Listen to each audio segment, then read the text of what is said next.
Hello, everyone. There's NLP Radio on stream. Hello, Alexander. Hello, Olga. And again, we're talking today with our guest, NLP Master, the trainer of NLP practitioner trainings, a very famous negotiator and trainer in Russia, Alexander Gerasimov. The geography of seminars and trainings led by Alexander is 22 countries and 69 cities. Dear audience, I would like to highlight that over all those years, we have learned from American NLP books, we have attended trainings, we have prepared something for you, and there is something now we'd like to share with you. There is a great tool via the internet where we can discuss different NLP techniques. And today we continue discussing NLP rapport. Alexander, the first question I'd like you to highlight is role rapport. Let's move on talking about it. What is actually a role rapport and what kind of mistakes can be made in this sphere?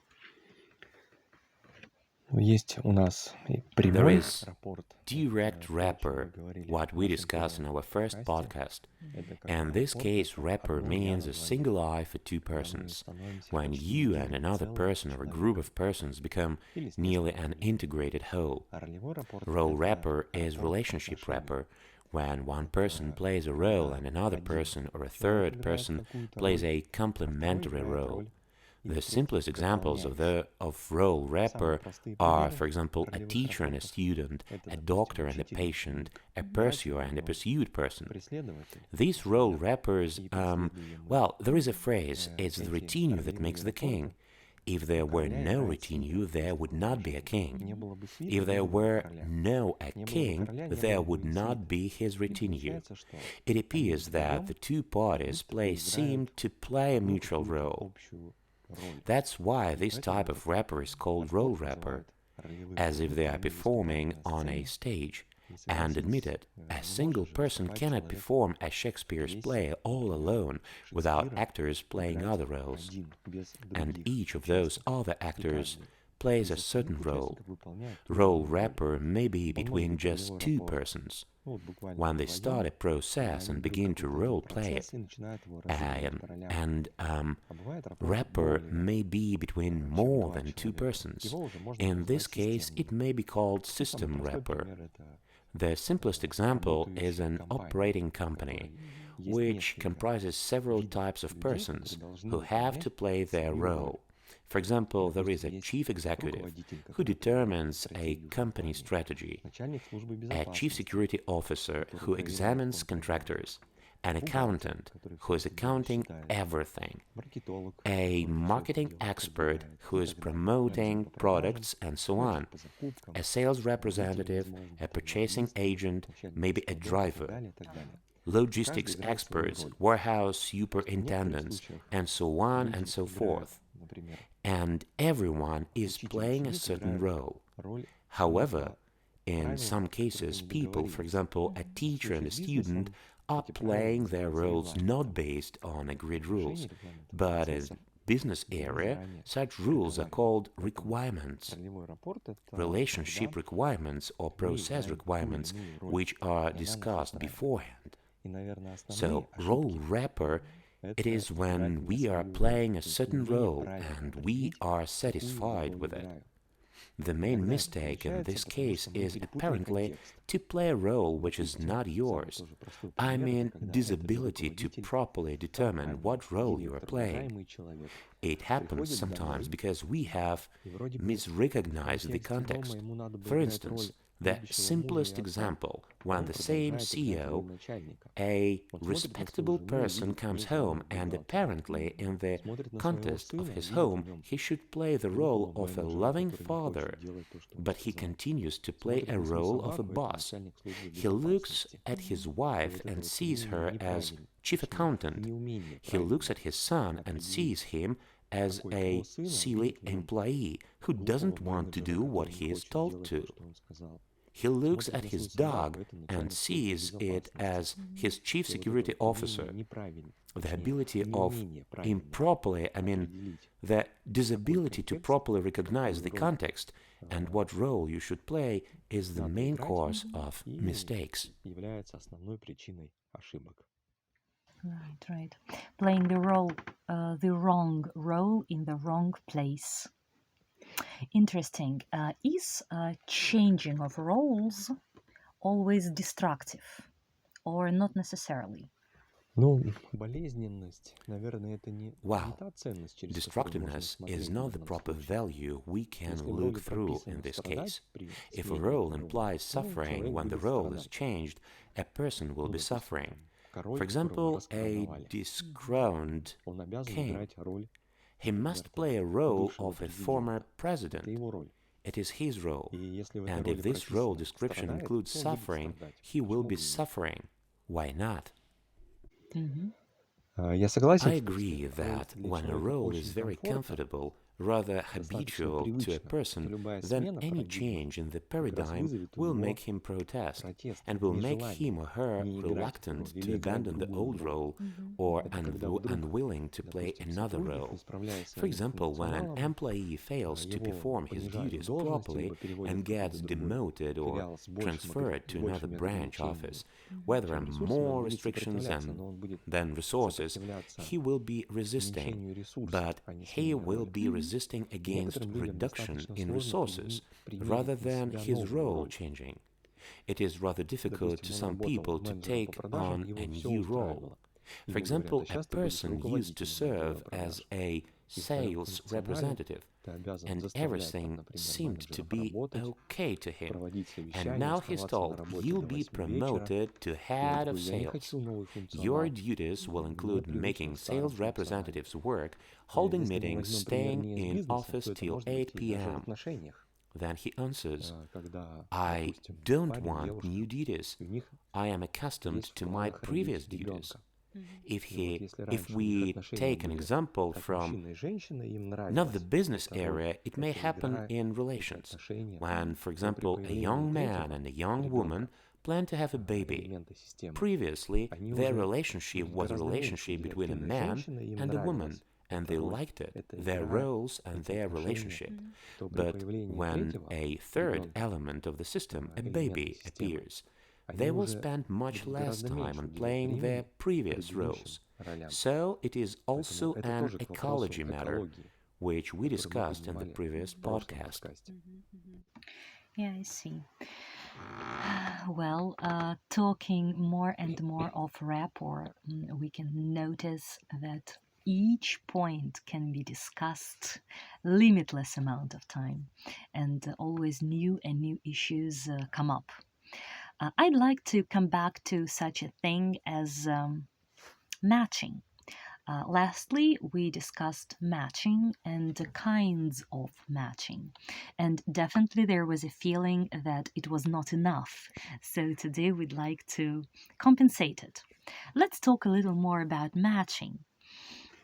Would you maybe give us examples of matching? How else can we match tune up adjust to another person, and maybe bring some kind of illustrations to each, because I think that the audience last time did not get enough into that. Matching is a process, the process of coordination of certain parameters, for example, one's posture, gestures, what we discussed in the first podcast, in order to establish rapport, unconscious trust to a person, in the classic sense. Examples of matching that even could be called automatic. For example, if you didn't pay attention, I recommend that you should do it. When a person enters some room, maybe a mall, where some music sounds, and if that music is slower than that person, he or she begins to move slower, matching that music without realizing that. Or, for example, on the contrary, when the music is more intensive than that person, he or she begins to move faster, to make decisions faster, and faster or maybe even louder behave, while accelerating.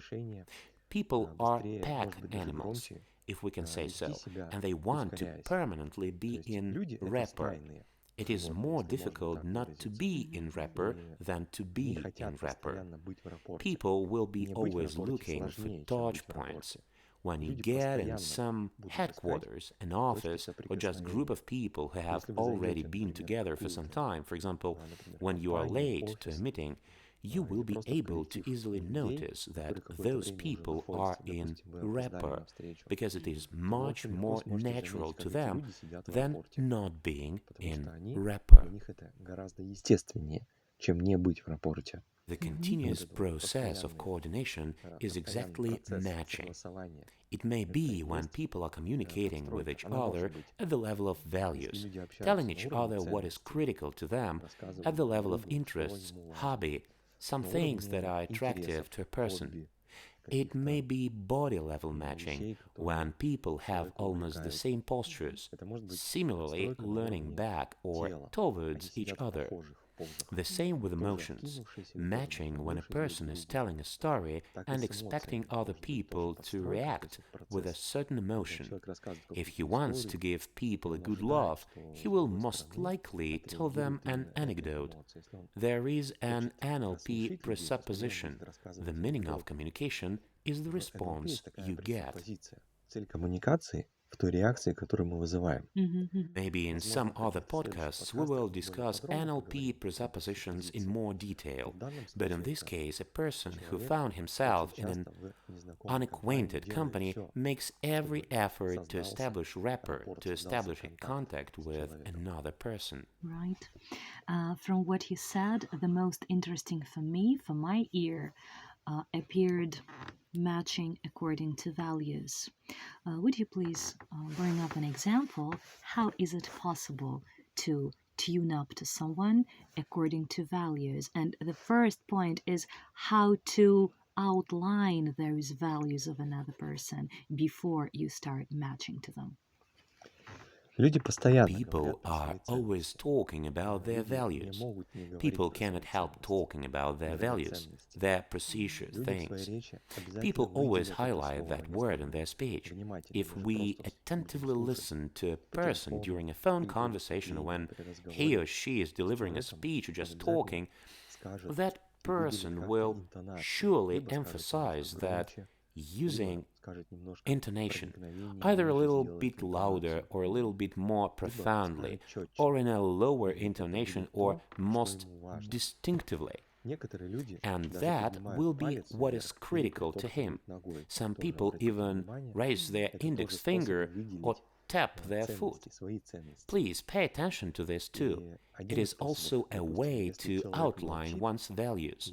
Another method of outlining one's values when a person is keeping silent and is not talking about his or her values is just to start discussing some topic and name various values from time to time.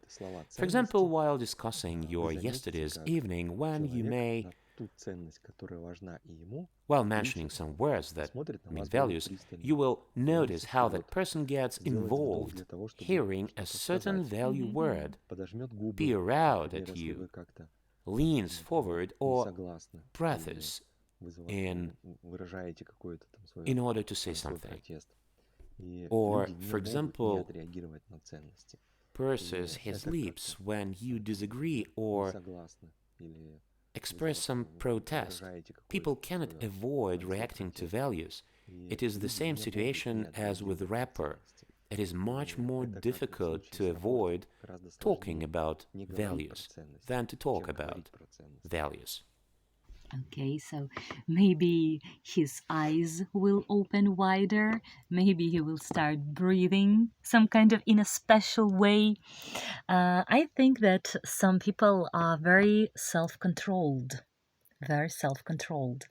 and oftentimes they can conceal their reaction, but anyway there will be a reaction, right? Maybe micro reaction, but we will definitely notice it. Если If a человек person conceals скрывает his свои values, for ценности, example, например, это during какие-то some значимые, важные meaningful, переговоры, important некоторые negotiations, люди думают, что они some умеют people скрывать believe that информацию. Но на самом can деле withhold information. эти However, преграды those преодолеваются двумя obstacles способами. can be Первый– actually это overcome быть by two гораздо ways. более First наблюдательным, one is чем вы to be есть much сейчас, more и observant внимательно than you are отслеживать at the те moment, параметры, and to которые carefully невозможно track проконтролировать. uncontrollable Например, parameters. For движение крыльями example, носа, movements of дыхание, nasal расширение, сужение wings, зрачков breathing, а, narrowing, и так and называемый widening носогубный of the треугольник. Это треугольник, который pupil, можно провести от кончика носа до and the уголка губ. so-called Получается вот это место, в nasolabial нем очень много triangle. нервных окончаний, его контролировать It is практически a нереально. triangle То есть between the простая tip of your наблюдательность nose уже and даст вам corners of your пищу mouth. для размышлений. This area Это has первое. very Даже many если nerve человек, endings, знаете, and it is играет very в покер difficult to техасский control холд'ем it. на большие деньги, So, a постоянно mere power тренируется of так observation называемый can give покер-фейс you food for показывать, thought.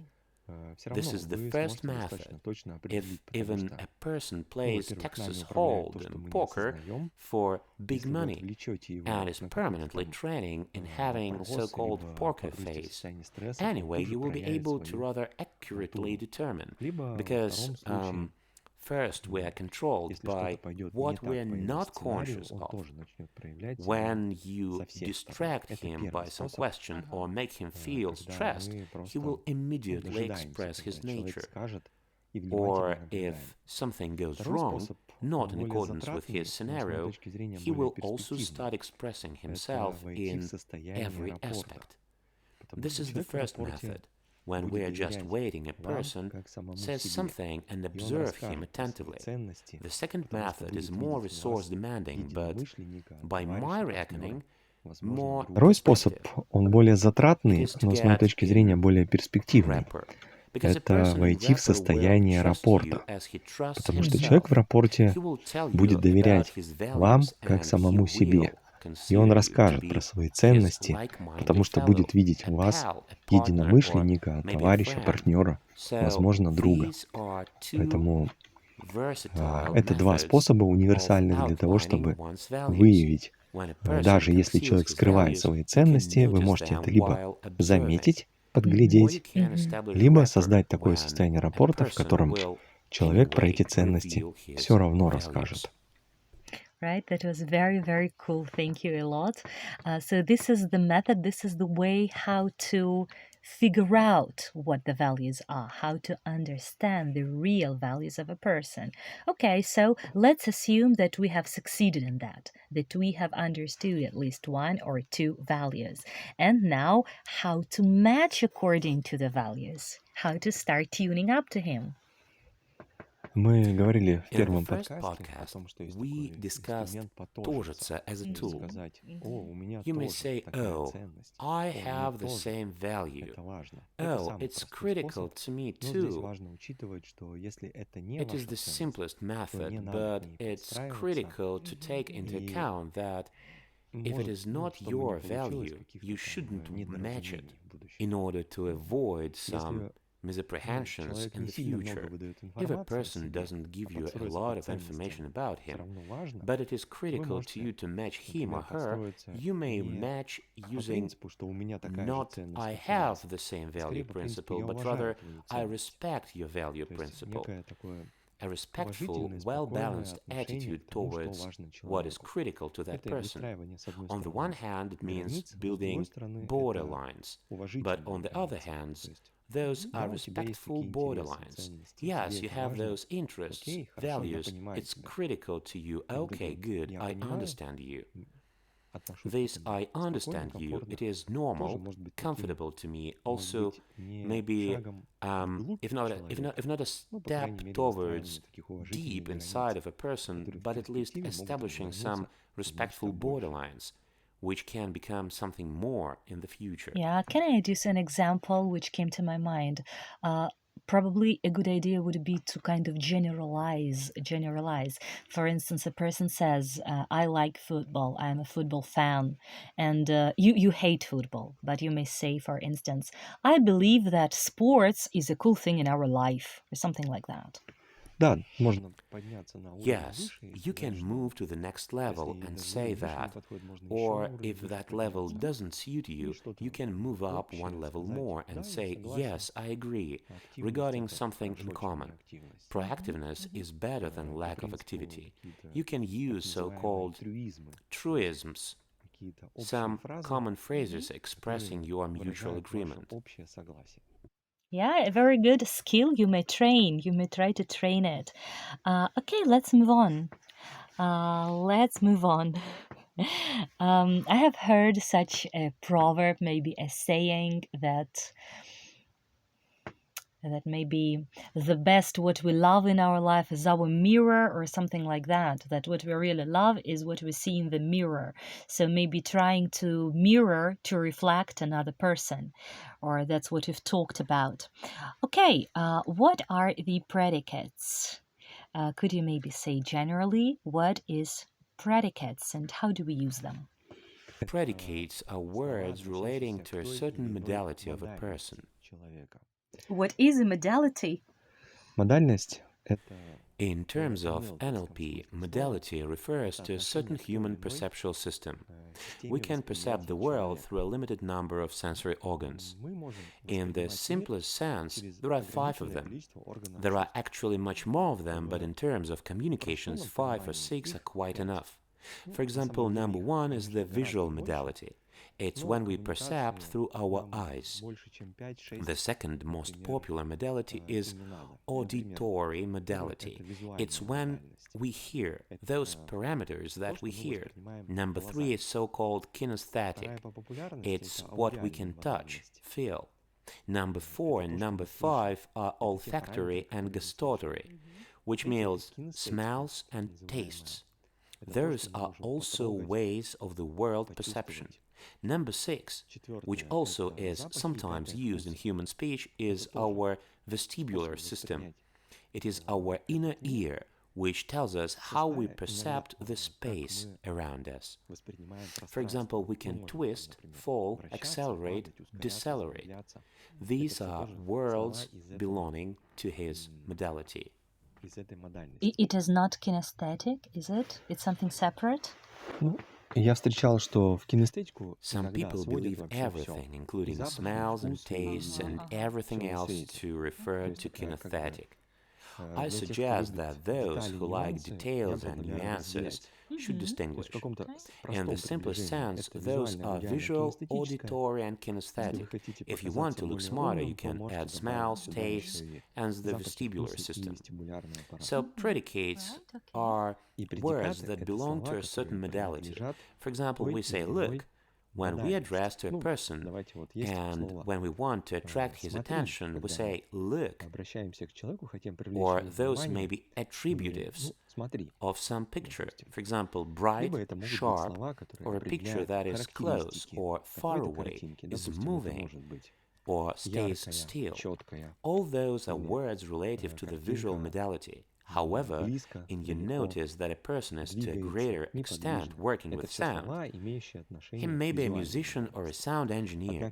He probably is not accustomed to perceive the world visually. He is talking a lot directly or by phone. For example, a telephone sales representative. He will most likely say listen when addressing a person. And these are actually 2 different languages, and we could even need an interpreter who would translate from visual to auditory to us. And he would say not look, but listen to us. Those may be other auditory attributives, such as louder, quieter, slower, faster, duller, clearer.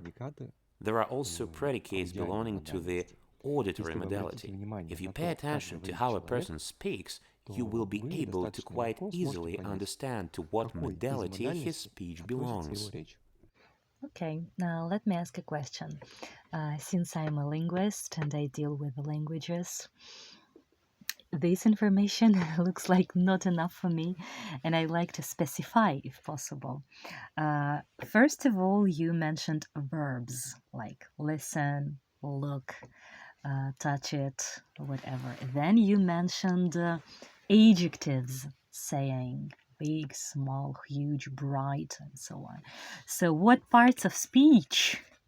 What parts of speech are predicates? Does it matter? Это может быть и Those can be adjectives. Very often those can be verbs. I suppose if we look for nouns, we'll find them too.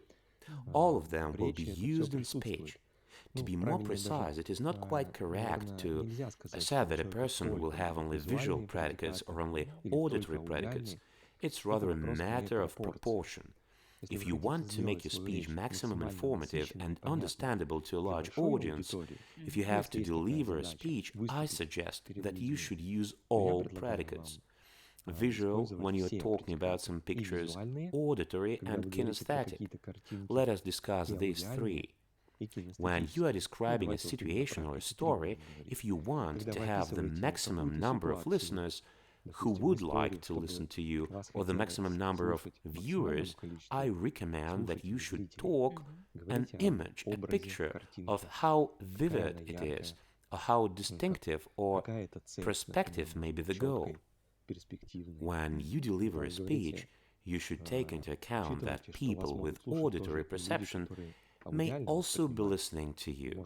You may play with your voice variations while saying, yes, this is the goal, and your inner voice is telling it to you, and you hear how distinctively it is pronouncing it.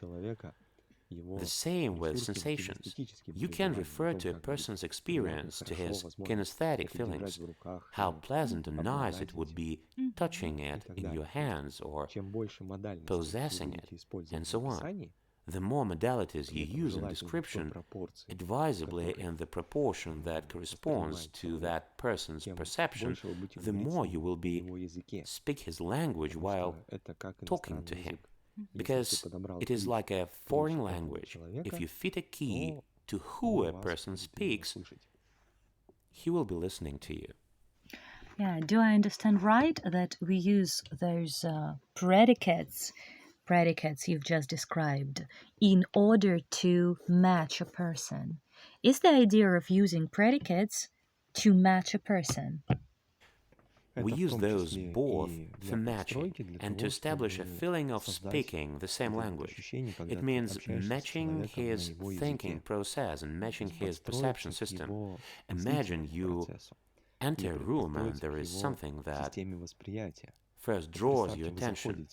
Someone entering a room starts to listen out, someone starts to look attentively, and someone pays attention to his sensations. It is useful to take these perception filters into consideration. To someone visiting a restaurant pays, the environment is very important. How nice it is all around, how nicely food is served. To someone, the music played there is critical. How noisy or how quiet it is there. To someone, pays attention to his sensation. Because when you visit a place where fast food is served, it won't feature comfortable chairs, for example, or comfortable tables. It will have everything for you. Could as fast as possible eat that food. We can say the same about the space around the person. If you know that he has, to a greater extent, visual perception, you will surely notice that the environment at his workplace, or at his office, or at his room is a nice environment.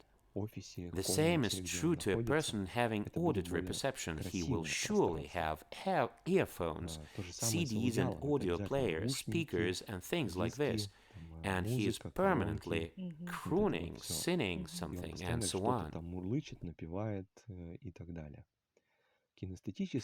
A person with kinesthetic perception will surely pay more attention to convinces for his body.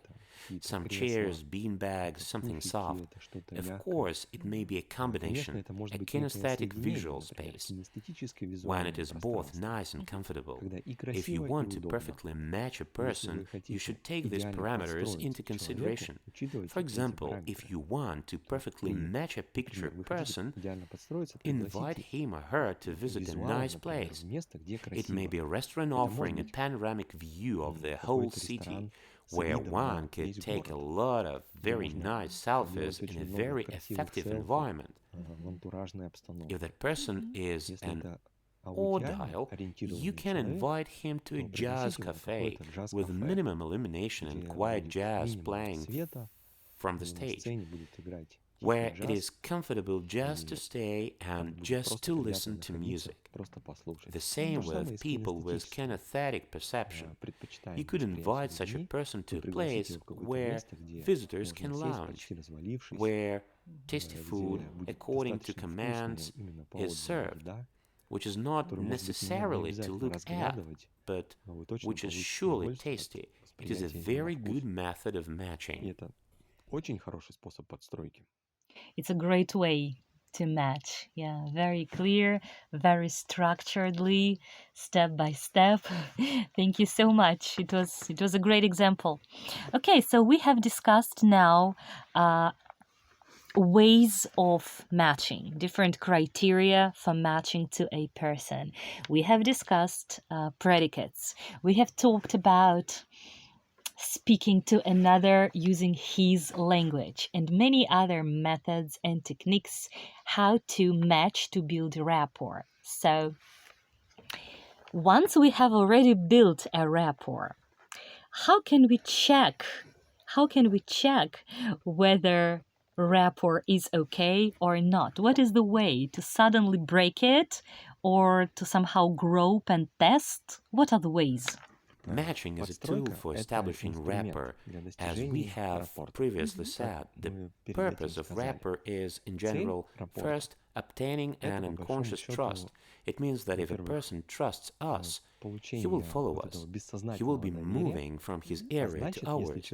If we want to persuade a person or dissuade a person from something, we have to establish contact with him in order to lead him to a new area. When we have such contact, rapport, we can lead him. The purpose of rapport is changing a person. How can we understand that we have rapport?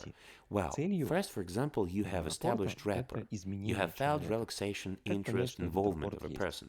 Then I suggest that you should start changing something in you. For example, to talk a little bit faster, or for example, to talk a little bit quieter, or to discuss some other topic.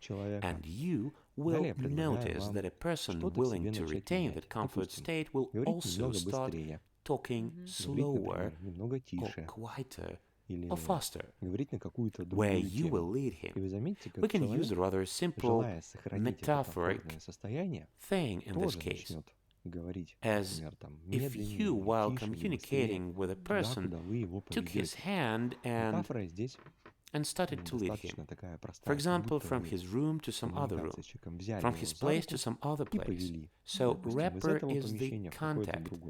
When you are holding a person's hand, and checking rapport is an attempt to lead a person to somewhere.